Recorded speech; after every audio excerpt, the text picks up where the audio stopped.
Londres Stansted, l'une des plus grandes plateformes aéroportuaires d'Europe.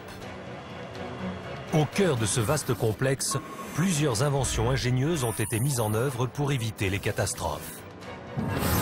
Si on n'intervient pas à temps pour protéger les pistes, on peut directement fermer les portes de l'aéroport et annoncer qu'il est fermé. Aujourd'hui, ces inventions vont aider les différents personnels à relever 7 défis majeurs pour mener à bien les manœuvres aéroportuaires d'un énorme Boeing 747 en seulement 2 heures. Quoi qu'il arrive, cet avion doit pouvoir redécoller dans les délais impartis. Un seul accroc pourrait avoir des conséquences dramatiques. «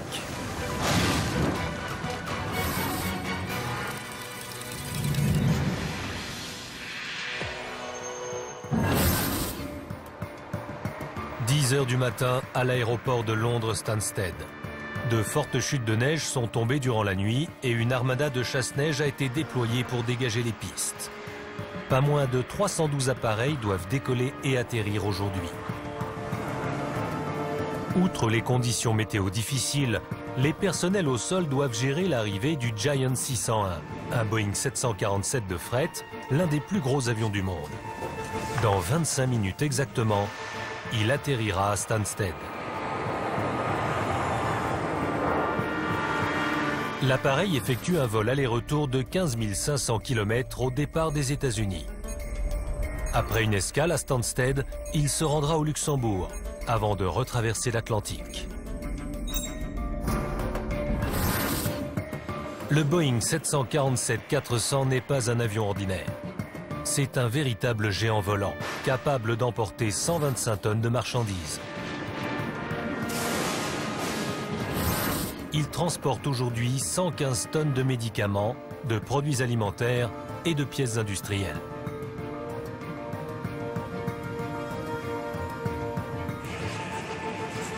Une équipe de 35 personnes se tient prête pour décharger, recharger et ravitailler l'appareil à temps pour son départ. Parmi les marchandises à charger, cette magnifique Mercedes d'une valeur de 234 000 € va s'envoler vers les États-Unis. Les manœuvres aéroportuaires du Giant 601 sont supervisées par David Crane, directeur d'exploitation côté piste.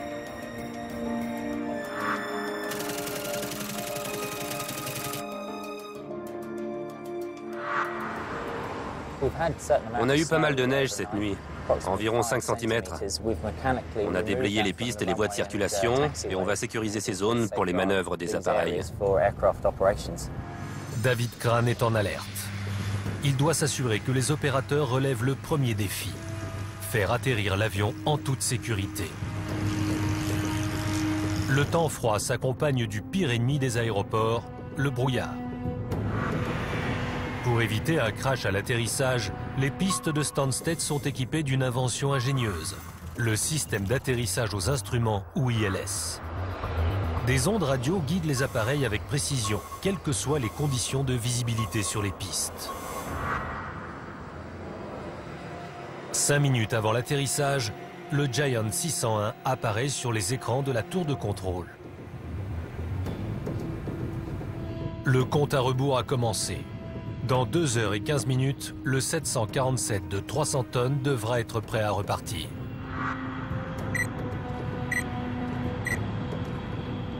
Laura Dixon, contrôleuse aérienne, supervise l'atterrissage.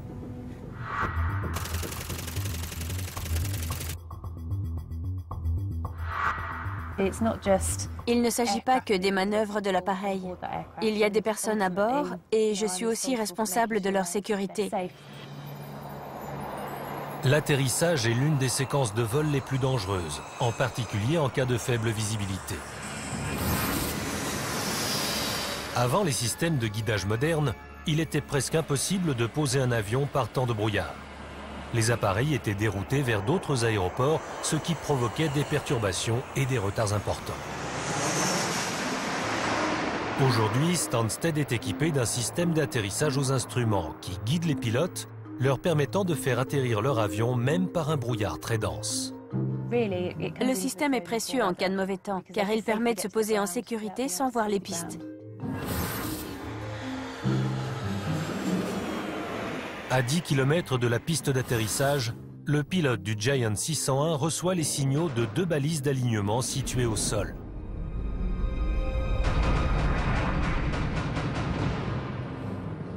La première balise émet 2 faisceaux d'ondes radio qui se croisent au centre dans un plan horizontal.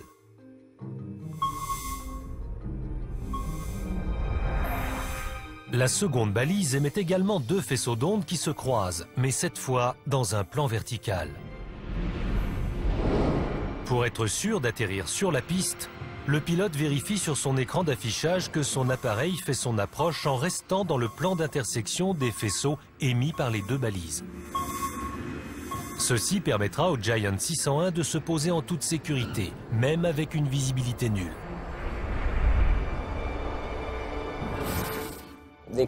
La fiabilité dépend du technicien qui assure la maintenance.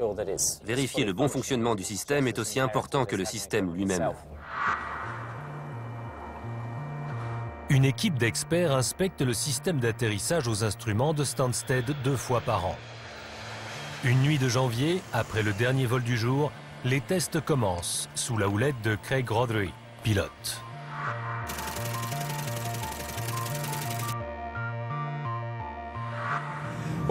Cette nuit, on vérifie le système d'atterrissage aux instruments. Il n'est pas infaillible, c'est un système électronique. Il est réglé pour des tolérances très fines, mais il peut se dérégler, ça arrive. Dans les airs et au sol, l'équipe de Craig teste le système en effectuant des vols d'approche vers les zones d'émission des signaux. Si on ne termine pas à temps et que la météo se dégrade, l'aéroport sera très perturbé. Donc il faut être efficace et obtenir les bons résultats. Après avoir décollé, le pilote de test fait évoluer son appareil à l'intérieur et à l'extérieur du champ d'émission des 2 paires de signaux. Dans le même temps, un faisceau laser au sol suit les mouvements de l'appareil pour établir sa position exacte. En une fraction de seconde, l'information est calculée puis transmise au poste de pilotage. L'équipage compare ensuite sa position dans les airs avec les mesures du système d'atterrissage aux instruments. Ces données doivent impérativement correspondre, ou l'avion risque de se poser en dehors de la piste. 4 heures de tests sont nécessaires pour contrôler le système. Si l'ILS se dérègle à Stansted, c'est la pagaille. Le brouillard empêcherait l'atterrissage. L'équipe de test de l'ILS garantit le bon fonctionnement du système. 10h25. Le système d'atterrissage aux instruments de Stansted est prêt à guider le Giant 601, tandis qu'il amorce sa descente finale. Giant 601, vent de surface 190, moins de 5 nœuds. Atterrissage sur piste 04. L'appareil se pose sur la piste avec 5 minutes de retard. Le temps presse. Dans exactement 2 heures et 7 minutes, le Boeing devra être à nouveau dans les airs. Les opérateurs de gestion du fret vont devoir exécuter toutes les manœuvres requises en un temps très court. La moindre erreur pourrait compromettre le timing. 10h30. Malgré la neige, l'aéroport de Stansted fonctionne à plein régime. Sur le terminal de fret, les opérateurs doivent traiter plus de 500 tonnes de marchandises d'ici la fin de la journée. Le Giant 601 a atterri il y a à peine 2 minutes. Or, le personnel au sol dispose de seulement 2 heures et 5 minutes pour décharger, recharger et ravitailler le gros porteur.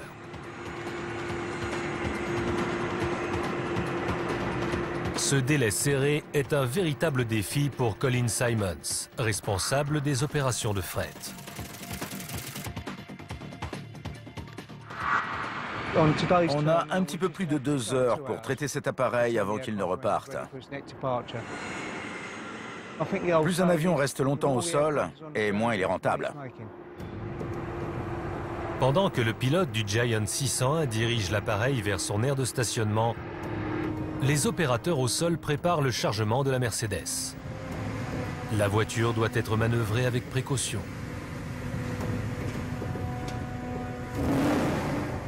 Sa responsabilité a été confiée à Chris Watson, agent de manutention.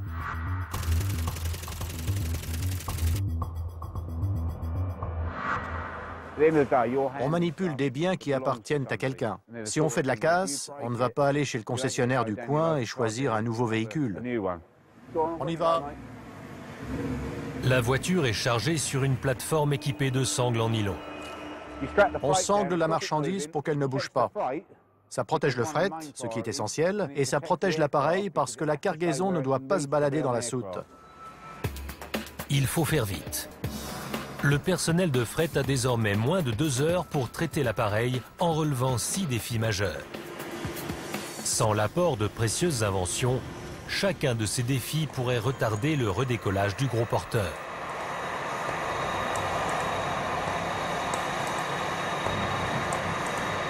La mise en stationnement du géant des airs est le prochain défi. Le pilote a reçu l'autorisation de rejoindre le terminal de fret. L'appareil a été dirigé vers l'aire de stationnement Alpha 4, l'une des plus grandes de l'aéroport. Avec une envergure de 65 mètres, ce 747-400 dédié au fret est presque 2 fois plus gros que la majorité des avions court-courrier fréquentant le terminal passager. Le 747 est un gros avion pour le stationnement. Afin d'éviter que le Boeing ne percute le terminal durant son approche, Colin Simons compte sur un système appelé SafeDock. SafeDock utilise des faisceaux laser pour garantir la précision du stationnement sur l'aire réservé. Une fausse manœuvre peut gravement endommager les installations aéroportuaires. En juin 2000, des mécaniciens travaillaient sur ce MD-80 lorsque l'un des moteurs s'est soudainement allumé, précipitant l'avion contre le terminal. Par chance, aucun blessé grave n'a été déploré, mais l'appareil a été déclaré irréparable et le terminal a dû être fermé durant plusieurs mois. Pour éviter les erreurs humaines, presque tout le processus de mise en stationnement des appareils est désormais automatisé. Les appareils doivent être stationnés de manière sécurisée sur des emplacements sûrs. Chaque avion a une forme, une taille et un poids différents. À Stansted, chaque emplacement est conçu pour un type particulier d'appareil. Le système SafeDock garantit que chaque avion est stationné à l'emplacement approprié. SafeDock fonctionne comme un système de reconnaissance faciale pour avions. Toutes les données relatives au gabarit et à la forme du 747 ont été programmées dans le système. Un faisceau laser balaie constamment l'aire de stationnement. Et si un autre avion ou véhicule pénètre dans la zone, SafeDock reconnaît l'intrus et déclenche une alarme.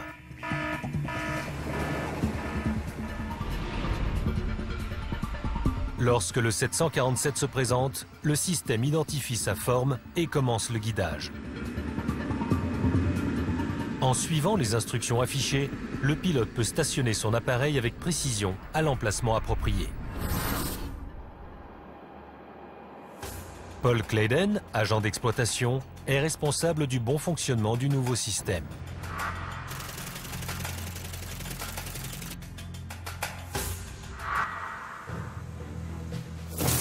Il teste aujourd'hui l'un des nouveaux docks et va contrôler l'une des fonctionnalités essentielles de SafeDock, le système d'alerte. Nous avons programmé SafeDock pour qu'il reconnaisse tel type d'appareil. On va rentrer sur une aire de stationnement. Le faisceau laser commence à balayer l'aire de stationnement. Le véhicule de l'agent sera-t-il identifié comme un intrus? Non, il ne nous a pas encore détectés. Ça ne va pas tarder. Ça va venir. Il nous dit d'attendre. Stop. Échec d'identification. Il a fait ce pourquoi il est conçu, il nous a détectés. Le système fonctionne bien. Le système SafeDock peut identifier plus d'une centaine d'appareils et il ne devrait avoir aucun mal à reconnaître le Boeing 747-400. Comme vous le voyez, l'appareil rejoint l'aire de stationnement Alpha 4. Le système SafeDock est maintenant activé. Il va détecter que c'est un Boeing 747 et le diriger vers un emplacement sûr et approprié. Je mets le casque.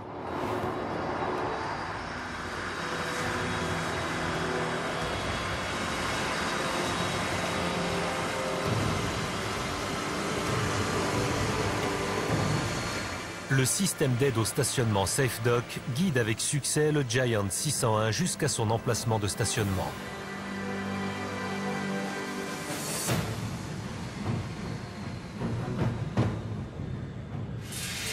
« 10h40. Déjà 2 défis relevés. Encore 5 à venir. Le personnel au sol doit maintenant accomplir une tâche d'envergure. Ravitailler en carburant ce géant désert. Un camion-citerne est appelé sur place. Via un réseau de conduites souterraines, il doit pomper 25 000 litres de kérosène dans les réserves de Stansted afin de remplir le réservoir de l'appareil. Une opération délicate, car le carburant est hautement inflammable. Une seule étincelle pourrait déclencher un incendie. En cas de sinistre, les équipes auraient recours à un engin unique en son genre, appelé Rosenbauer Panther. Ce camion est équipé de canons qui projettent de la mousse au cœur du brasier. Dans un aéroport aussi fréquenté que Stansted, le feu est une menace permanente. À Denver, en 2001, la pompe à carburant d'un camion-citerne s'est cassée.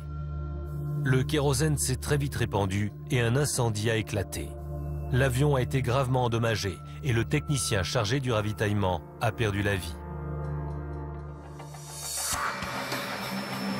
Le véhicule autopompe Panther est une invention remarquable. Truffé de technologies innovantes, l'engin coûte pas moins d'1 165 000 €. Un test est aujourd'hui réalisé dans un autre aéroport britannique, à Southampton.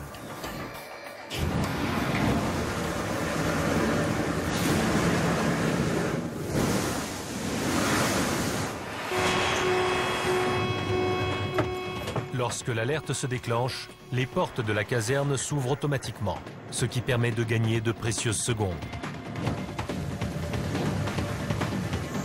James Munn est l'un des pompiers participant au test.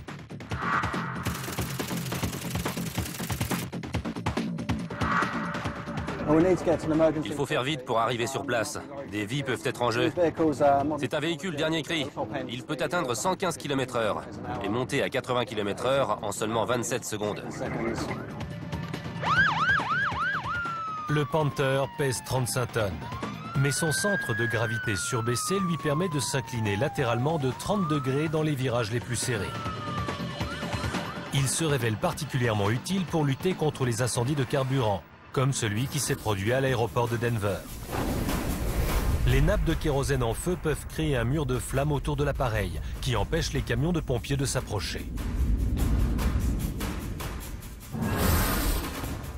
Pour cibler le cœur de l'incendie, le véhicule Panther possède 7 canons à embout conique, installés sous son châssis. Ces canons projettent 75 litres de mousse par minute pour éteindre les flammes autour de l'avion. Le camion peut ensuite s'approcher à la bonne distance afin d'étouffer la source du sinistre.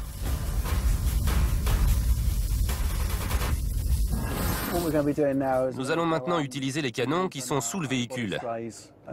Avant d'avancer sur ce qui est, dans notre exercice de simulation, une nappe de carburant en feu.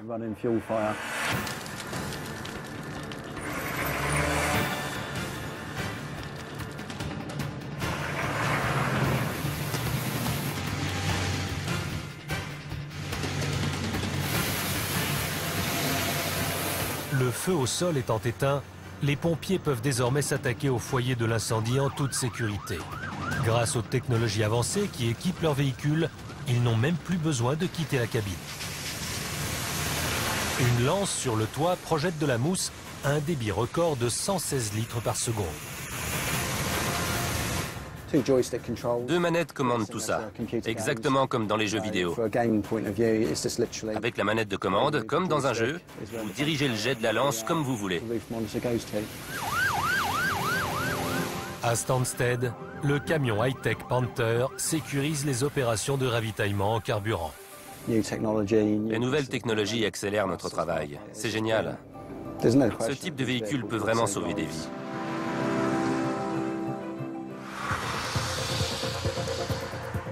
Avec les pompiers en alerte, il faudra seulement 20 minutes pour fournir 25 000 litres de carburant au Giant 601. Un autre défi a été relevé. 10h55. Plus qu'1 heure et 40 minutes avant le redécollage du Boeing 747. Dans l'entrepôt de fret de Stansted, Chris Watson est sous pression. Il faut vite sortir la voiture, la mettre sur le semi-remorque et l'amener côté piste pour la charger. L'agent de manutention achemine la voiture de luxe avec précaution vers l'appareil. C'est une véritable course contre la montre qui s'engage à présent. Il ne reste que 90 minutes pour décharger plus de 80 tonnes de marchandises et recharger le Boeing avant qu'il ne reprenne les airs.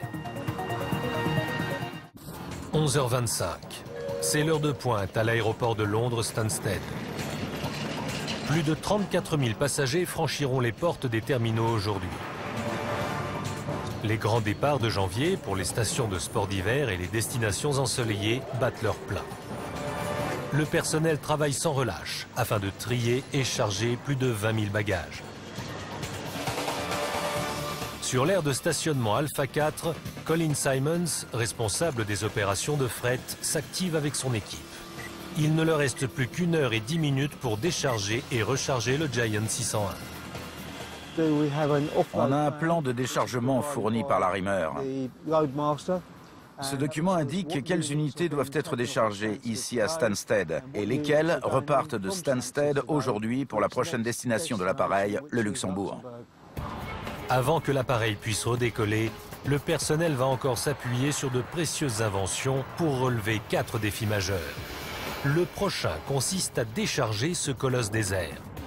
Les marchandises lourdes et le délai serré vont mettre Colin Simons et son équipe à rude épreuve. Certaines palettes de marchandises peuvent peser jusqu'à 4,5 tonnes ou 5 tonnes. Les palettes de 6 mètres qu'on utilise sur la quasi-totalité des appareils peuvent même atteindre 16 à 17 tonnes. Pour manœuvrer de telles charges, les opérateurs du fret aérien utilisent une machine ingénieuse appelée plateforme élévatrice. Ces vérins hydrauliques permettent de descendre les marchandises sur le tarmac sans à-coups. Décharger de cette hauteur des éléments volumineux tels que des pièces industrielles et des caisses de médicaments est une opération à haut risque. Si la cargaison tombe, elle peut blesser ou tuer des opérateurs au sol.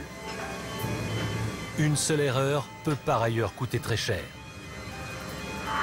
En 2009, des agents travaillant dans cet entrepôt en Russie utilisaient un chariot élévateur pour déplacer des palettes de vodka et de cognac. Quand l'impensable s'est produit. Plus de 2000 bouteilles se sont brisées en tombant. Total de la facture, 130 000 €. Conçue pour soulever des charges lourdes et fragiles, la plateforme élévatrice permet d'éviter de telles catastrophes. Inventée en Allemagne, cette machine coûte 350 000 € pièce. Elle surpasse de très loin un chariot élévateur. Nous utilisons une plateforme élévatrice Triple 350 qui peut soulever jusqu'à 35 tonnes.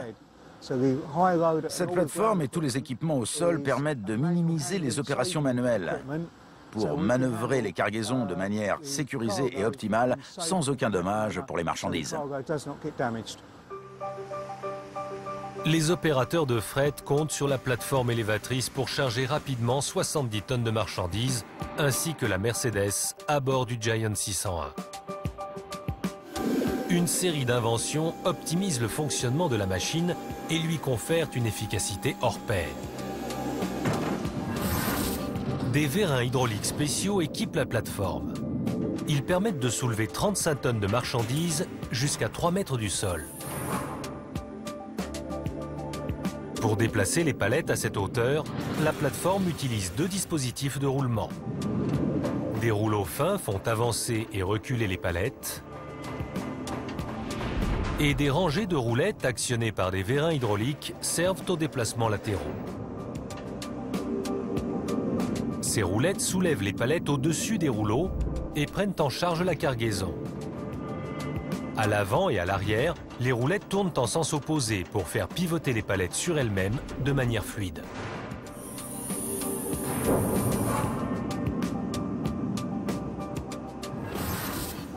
Avant la plateforme élévatrice, on utilisait une série de bandes de roulement, du genre de celles qu'on utilise pour charger les bagages aujourd'hui. Et plusieurs personnes étaient postées à l'intérieur de la soute pour monter les caisses. C'était interminable. La plateforme élévatrice accomplit le travail de 20 hommes.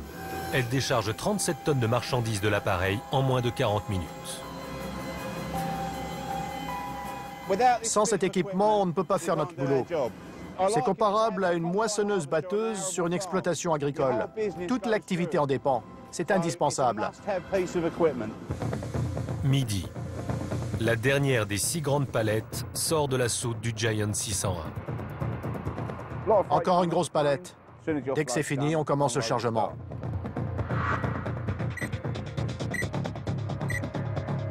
Chris Watson et ses collègues doivent maintenant relever un autre défi de taille.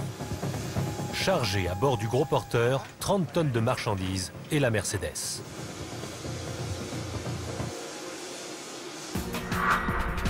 Une fois le chargement terminé, des systèmes de fixation appelés verrous de palette servent à arrimer solidement la cargaison au fuselage de l'appareil pour éviter que celle-ci ne bouge durant le vol.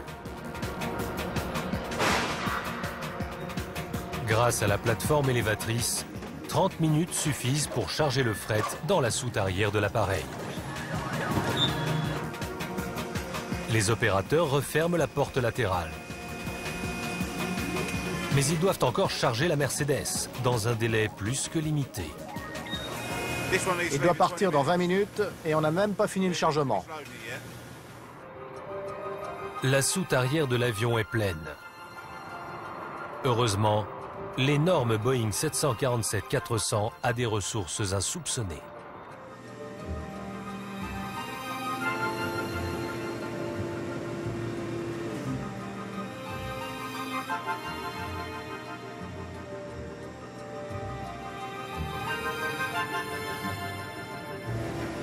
Le nez conique de l'appareil cache en fait une porte de 3,5 mètres de largeur qui permet de charger des marchandises de gros gabarit. Une palette de 6 mètres rentre par la soute arrière. Mais on charge par le nez, parce que c'est un vol de transit qui ne se termine pas ici. La voiture rejoint la destination finale, et c'est pour ça qu'elle est chargée par l'avant. La porte frontale offre une plus grande marge de manœuvre pour charger rapidement le précieux véhicule. L'homme chargé de veiller à ce que celui-ci prenne les airs sans une égratignure, c'est Mark Collins, l'arrimeur.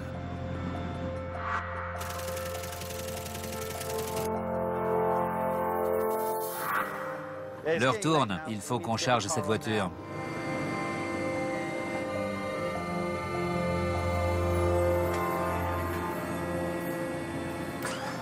Dès que le véhicule sera à l'intérieur de l'appareil, l'arrimeur devra le fixer solidement dans la soute. On a vu des accidents où la cargaison non fixée a bougé durant le vol ou le décollage, ou lorsque l'avion a viré à gauche ou à droite. Le glissement de la cargaison durant le vol peut déséquilibrer un avion et mener à la catastrophe. En juillet 1987, ce Boeing C-97 transportant des chevaux s'est écrasé près de la ville de Mexico. L'enquête a révélé qu'un court-circuit avait certainement effrayé les animaux qui s'étaient mis à ruer dans la soute, provoquant un tangage incontrôlable et la chute fatale de l'appareil. Mark Collins compte sur les verrous de palette pour maintenir la voiture en place, même en cas de turbulence durant le vol vers les États-Unis. La voiture est en place.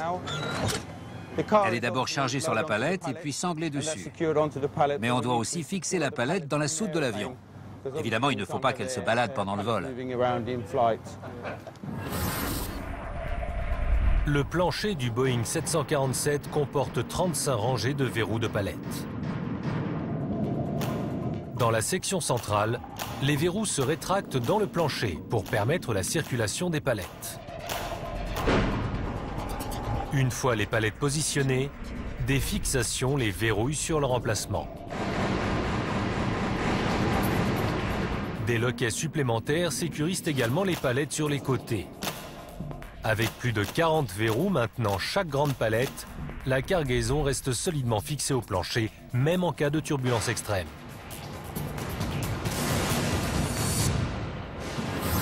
On a différents types de verrous selon les palettes.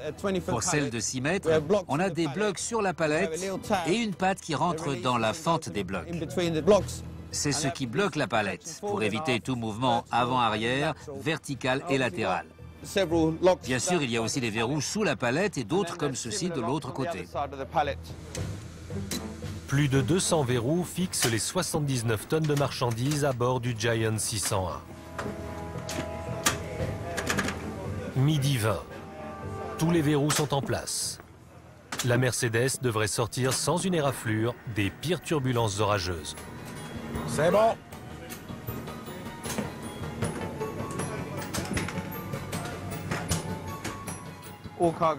La cargaison est fixée, tout est prêt. Je serai content quand le nez sera fermé et qu'il partira. J'ai les pieds gelés. Vivement le thé. La plateforme élévatrice est retirée et les vérins hydrauliques du Boeing referment la porte frontale. 5 défis ont été relevés. Il en reste encore 2. Toutes les opérations au sol ont été réalisées dans les délais. On n'attend plus que l'équipage de repoussage pour que l'appareil reparte à temps. Il est prêt à rouler. Midi 22. Les opérateurs de chargement terminent leur travail 13 minutes avant l'heure prévue pour le redécollage.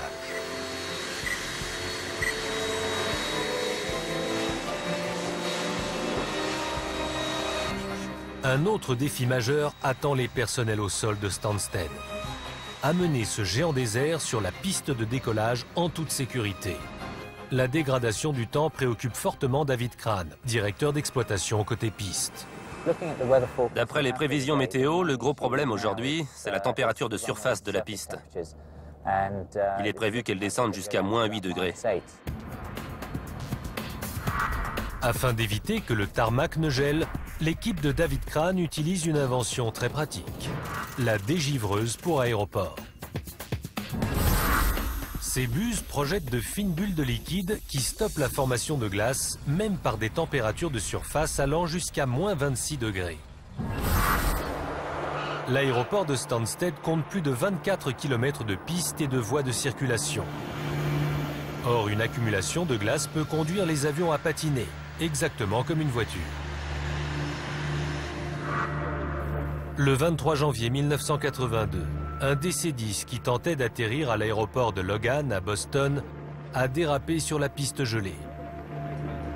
Incapable de s'arrêter, il a fini sa course dans le port de la ville. La plupart des passagers ont survécu, sauf 2, dont on n'a jamais retrouvé les corps.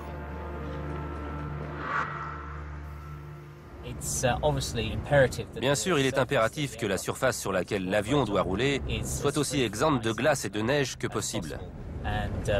On contrôle ça régulièrement pour s'en assurer. Si on n'avait pas la possibilité matérielle de dégivrer le tarmac de l'aéroport, les conséquences pourraient être catastrophiques. Dans de telles conditions climatiques, la dégivreuse offre une aide précieuse. Ces réservoirs intégrés emportent 11 000 litres d'acétate de potassium liquide, un produit antigel. Des pompes envoient le liquide vers les bras d'épandage.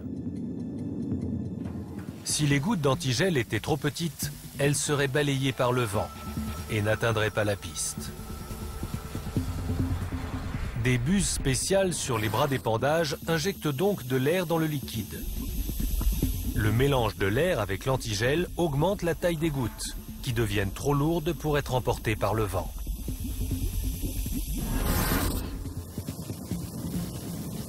Chaque goutte de liquide contient ainsi une petite bulle d'air. Au contact du sol, cette bulle éclate et libère le produit antigel qui recouvre chaque millimètre de la piste.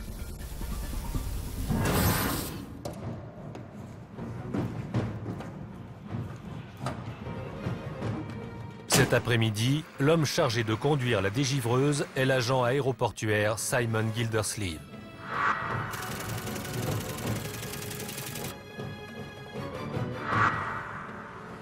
Il ne faut pas que les pistes gèlent d'un coup. Ça peut très bien arriver. Quand la température chute, les pistes peuvent vite devenir inutilisables. Une fois la dégivreuse positionnée en tête de piste, des vérins hydrauliques déploient l'un des deux bras d'épandage.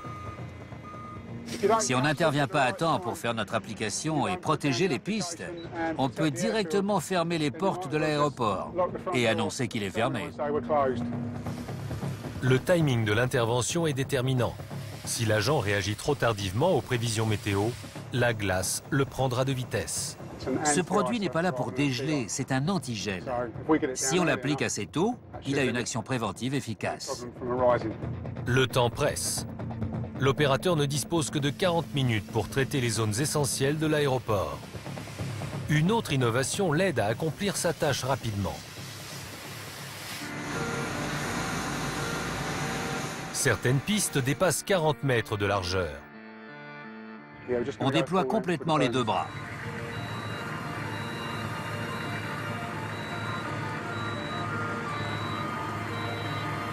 Les bras télescopiques doublent la portée du véhicule de chaque côté. On a déployé complètement les deux bras, ce qui permet de couvrir 24 mètres en largeur. En faisant 2 passages, on peut traiter toute la largeur d'une piste. On fait une application à l'aller et une autre au retour, et ça couvre toute la piste. 2 dégivreuses suffisent pour les 1 200 000 m² de piste de Stansted. La voie est libre pour le Giant 601. Les dégivreuses nous facilitent beaucoup la tâche, parce qu'on sait qu'une fois qu'on a pulvérisé le produit, les pistes resteront exploitables bien plus longtemps. Plus que 8 minutes avant que le Giant 601 ne reprenne les airs.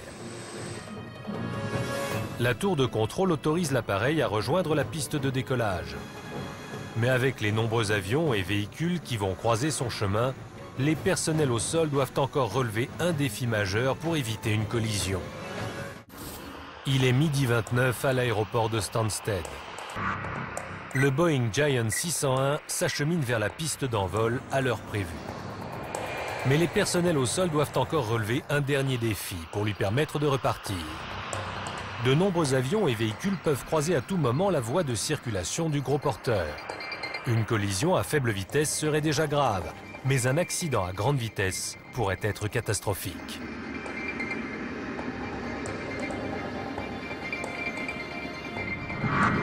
Pour éviter les collisions, les opérateurs comptent sur un système de détection ingénieux appelé le radar de surface.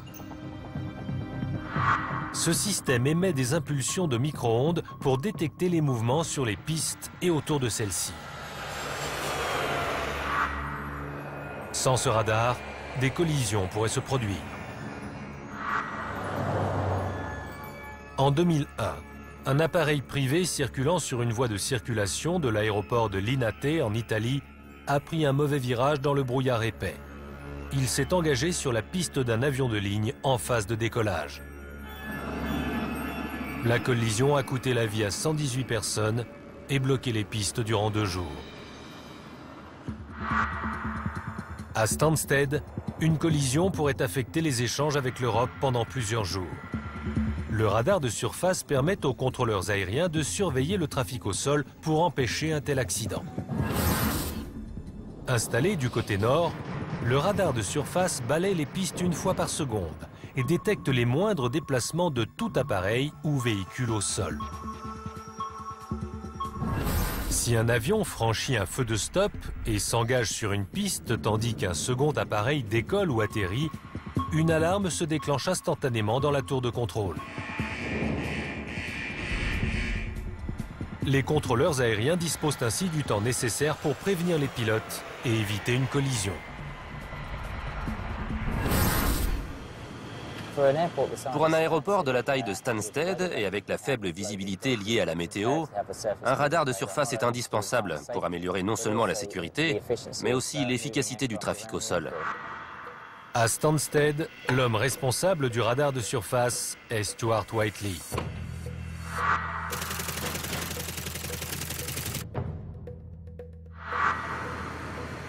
Son équipe doit tester le fonctionnement du radar tous les mois. On s'immobilise ici parce qu'un appareil vient d'atterrir et on le laisse passer. Il passera en face de nous dans environ 30 secondes. On sera ensuite derrière lui et on rejoindra le prochain point d'arrêt.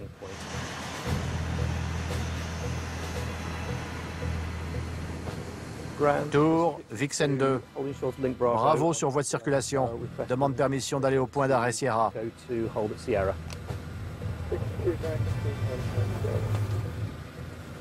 Merci. Le responsable de la maintenance s'approche de la piste avec précaution. Dans la tour de contrôle, Laura Dixon utilise le radar pour suivre tous les mouvements de son collègue. Pour éviter les collisions à grande vitesse, une zone d'exclusion, symbolisée par les lignes jaunes, protège le périmètre de la piste. Aujourd'hui, la contrôleuse aérienne étend la zone afin de permettre l'exécution des tests en toute sécurité.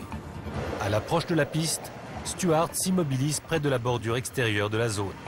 Vixen 2 est stationné au point d'arrêt. On voit qu'un avion est en approche finale. Le vol Ryanair 6ZB est à 2 minutes de l'atterrissage. Pour tester le système, Stuart doit faire avancer sa voiture dans la zone d'exclusion, tandis que l'avion s'approche de la piste. On se trouve maintenant dans la zone prévue pour le test. Ça passe à l'orange en cas de problème. Lorsque le vol Ryanair est à 30 secondes du contact avec le sol, le radar de surface déclenche une alarme. Alerte obstacle. Alerte obstacle. Si le véhicule Vixen continue sur la piste après ce point, ce sera la catastrophe, car il y aura un risque majeur de collision. Le test est un succès. Aujourd'hui, le danger était simulé et l'avion a atterri en toute sécurité. Mais si le risque avait été réel, le radar de surface aurait pu éviter la catastrophe. Ce test permet de vérifier que tout fonctionne bien. C'est rassurant. Midi 33. 2 minutes avant l'heure de redécollage programmée du Giant 601. Le radar assure une sécurité optimale et la contrôleuse aérienne autorise le pilote à rejoindre la piste. Alignement radio 1. Giant 601, piste 04, autorisation de décollage. Confirmation, piste 04. Midi 35. Avec une ponctualité parfaite, le gros porteur et sa cargaison de 120 tonnes s'arrachent du sol à 280 km/h.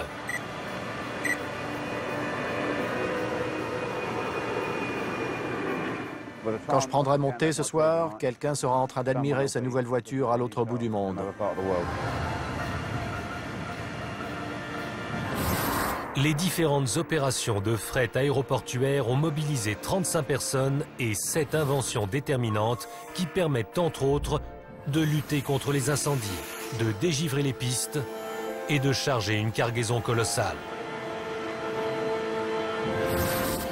Mission super high-tech accomplie. Mais un nouvel avion de fret arrivera bientôt au terminal.